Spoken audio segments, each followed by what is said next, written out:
Hi hello welcome back to my channel. ഇന്ന് ഞാനിവിടെ വന്നിട്ടുള്ളത് വളരെ ടേസ്റ്റി ആയിട്ടുള്ള എളുപ്പത്തിൽ തയ്യാറാക്കാൻ പറ്റുന്ന ബിഗിനേഴ്സിനൊക്കെ പറ്റിയ ഒരു ചിക്കൻ കറിൻ്റെ റെസിപ്പി ആയിട്ടാണ് വന്നിട്ടുള്ളത്.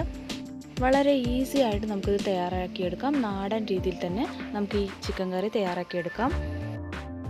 വീഡിയോയിലോട്ട് പോകുന്നതിന് മുമ്പ് ഈ ചാനൽ ഇതുവരെ സബ്സ്ക്രൈബ് ചെയ്തിട്ടില്ലെങ്കിൽ ഒന്ന് സബ്സ്ക്രൈബ് ചെയ്യുക. കൂട്ടത്തിൽ തൊട്ടടുത്തുള്ള ബെൽ ബട്ടണിൽ ഓൾ എന്ന ഓപ്ഷനും കൂടി കൊടുത്താൽ ഞാൻ പുതുതായിട്ട് വീഡിയോ അപ്ലോഡ് ചെയ്യുന്ന സമയത്ത് നിങ്ങൾക്ക് നോട്ടിഫിക്കേഷൻ വരികയും മിസ് ചെയ്യാതെ കാണാൻ പറ്റുകയും ചെയ്യും. നമുക്ക് വേഗം തന്നെ വീഡിയോയിലോട്ട് പോവാം.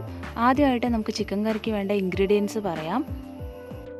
2 സവാള ചെറുതായി അരിഞ്ഞത്, 2 പച്ചമുളക് ചെറുതായി കട്ട് ചെയ്തത്, അതുപോലെ തന്നെ 10 ചുവന്നുള്ളി കല്ലിലൊന്ന് ചതച്ചെടുത്തതാണ്, 1 തക്കാളി ചെറുതായി അരിഞ്ഞത്, 2 വെളുത്തുള്ളിയും 1 കഷ്ണം ഇഞ്ചിയും കൂടിയിട്ട് മിക്സിയിലൊന്ന് ക്രഷ് ചെയ്തതാണ്. പല രീതിയിൽ നമുക്ക് ചിക്കൻ കറി തയ്യാറാക്കാം. ഞാനിവിടെ തയ്യാറാക്കാൻ പോകുന്നത് പൊടികളൊക്കെ ഒന്ന് ചൂടാക്കി എടുത്തിട്ട് മിക്സ് ചെയ്തിട്ടാണ് തയ്യാറാക്കി എടുക്കാൻ പോകുന്നത്. അപ്പോൾ ആദ്യം തന്നെ ഒരു പാൻ ചൂടാക്കിയതിന് ശേഷം അതിലോട്ട് 2 ടേബിൾ സ്പൂൺ മല്ലിപ്പൊടിയും 2 ടേബിൾ സ്പൂൺ മുളക് പൊടിയും 1 ടേബിൾ സ്പൂൺ ചിക്കൻ മസാലയും കൂടി ഇട്ടിട്ട് നന്നായിട്ടൊന്ന് സിമ്മിലിട്ടിട്ട് തന്നെ ഒന്ന് ചൂടാക്കിയെടുക്കുക. ഇങ്ങനെ ചൂടാക്കിയെടുക്കുമ്പോൾ ആ പൊടികളുടെ പച്ചമണമൊക്കെ ഒന്ന് മാറിക്കിട്ടും. ഞാനിവിടെ 1 കിലോ ചിക്കനാണ് എടുത്തിട്ടുള്ളത്. 1 കിലോ ചിക്കൻ നന്നായിട്ട് കഴുകി വൃത്തിയാക്കി വെച്ചിട്ടുണ്ട്. അതിലോട്ട് നമ്മൾ ഈ ചൂടാക്കി വെച്ച പൊടികളും അതിൻ്റെ കൂടെ തന്നെ 1 ടേബിൾ സ്പൂൺ മഞ്ഞൾപ്പൊടിയും ആവശ്യത്തിന് ഉപ്പും കൂടി ഇട്ടിട്ട് നന്നായിട്ടൊന്ന് മിക്സ് ചെയ്ത് കൊടുക്കുക. നല്ലപോലെ മിക്സ് ചെയ്തതിന് ശേഷം നമുക്കിതൊന്ന് മാറ്റി വയ്ക്കാം. എരിവും ഉപ്പൊക്കെ ഒന്ന് പിടിച്ച് കിട്ടണം. ഒരു 15-20 മിനിറ്റ് വരെ നമുക്കിത് മാറ്റി വയ്ക്കാം. അപ്പോഴേക്കും നമുക്ക് വഴറ്റേണ്ട ഇൻഗ്രീഡിയൻസ് ഒന്ന് വഴറ്റിയെടുക്കാം. അതിനായിട്ടൊരു പാൻ ചൂടാക്കിയതിന് ശേഷം അതിലോട്ട് വെളിച്ചെണ്ണ ഒഴിക്കുക. 1 ടേബിൾ സ്പൂൺ കടുക് ഇട്ട് കൊടുക്കുക. കടുകൊന്ന് പൊട്ടി വന്ന ശേഷം അതിലോട്ട് ഇഞ്ചി വെളുത്തുള്ളി പേസ്റ്റ് ഇട്ട് കൊടുക്കാം. ഒരു ഗോൾഡൻ ബ്രൗൺ കളർ ആവുന്നത് വരെ ഒന്ന് വഴറ്റിയെടുക്കുക.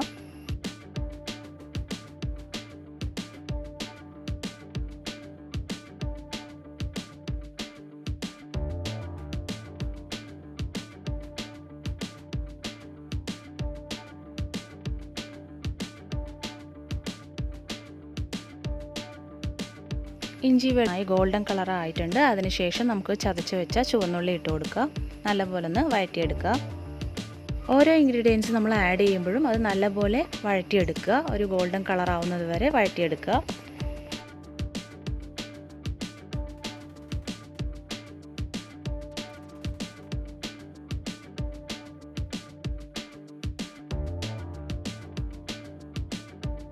ചുവന്നുള്ളി നല്ല ഗോൾഡൻ ബ്രൗൺ കളറായിട്ട് വന്നിട്ടുണ്ട്. അതിനുശേഷം നമുക്ക് അരിഞ്ഞു വെച്ച സവാളയും പച്ചമുളകും കൂടി ഇതിലോട്ട് ഇട്ട് കൊടുക്കുക.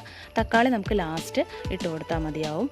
സവാള നല്ലപോലെ വഴന്ന് വന്നതിന് ശേഷമാണ് നമ്മൾ തക്കാളി ആഡ് ചെയ്യുന്നത്.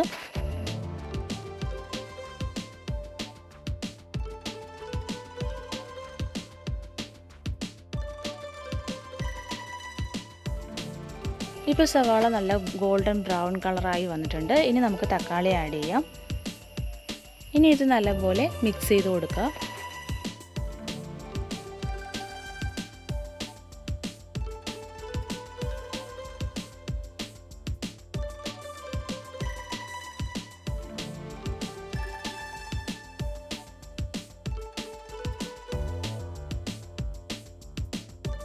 ഇനി കറിവേപ്പിലയും കൂടി ഇതിലോട്ട് ആഡ് ചെയ്യണം.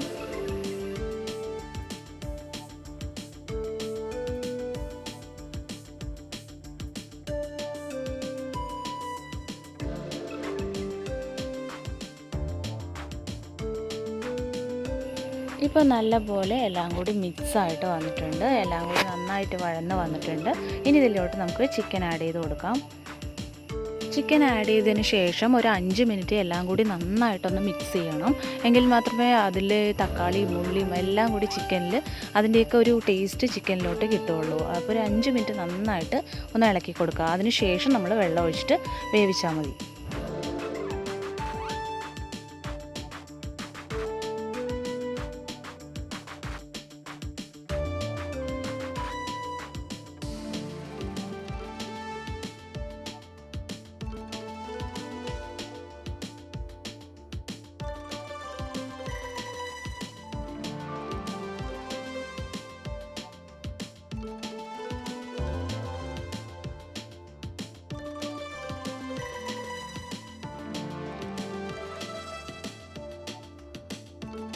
ഇപ്പോൾ എല്ലാം കൂടി നന്നായിട്ട് മിക്സായിട്ട് വന്നിട്ടുണ്ട്.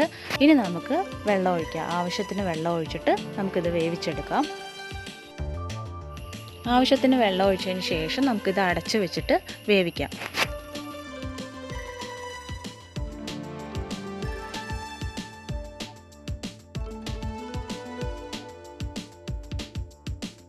ഒരു 15 മിനിറ്റ് അടച്ച് വെച്ചിട്ട് വേവിച്ചിട്ടുണ്ട്. ഇടയ്ക്കൊന്ന് ഇളക്കി കൊടുത്തിട്ടുണ്ട്. അപ്പോൾ വളരെ ഈസി ആയിട്ട് തയ്യാറാക്കാൻ പറ്റുന്ന ഒരു ചിക്കൻ കറീൻ്റെ റെസിപ്പിയാണിത്. അപ്പോൾ എല്ലാവരും ഇത് വീട്ടിൽ ട്രൈ ചെയ്ത് നോക്കുക. നിങ്ങൾക്ക് ഈ വീഡിയോ യൂസ്ഫുൾ ആവുമെന്ന് വിചാരിക്കുന്നു. യൂസ്ഫുൾ ആവുമെങ്കിൽ ഫ്രണ്ട്സിനും ഫാമിലിക്കൊക്കെ ഒന്ന് ഷെയർ ചെയ്ത് കൊടുക്കുക. ഈ വീഡിയോ ഇഷ്ടപ്പെട്ടെങ്കിൽ ലൈക്ക് ചെയ്യുക, കമൻറ്റ് ചെയ്യുക, സബ്സ്ക്രൈബ് ചെയ്യുക. അടുത്ത നല്ലൊരു വീഡിയോ ആയിട്ട് കാണുന്നത് വരെ എല്ലാവരും സേഫായിരിക്കുക. Stay healthy, stay happy.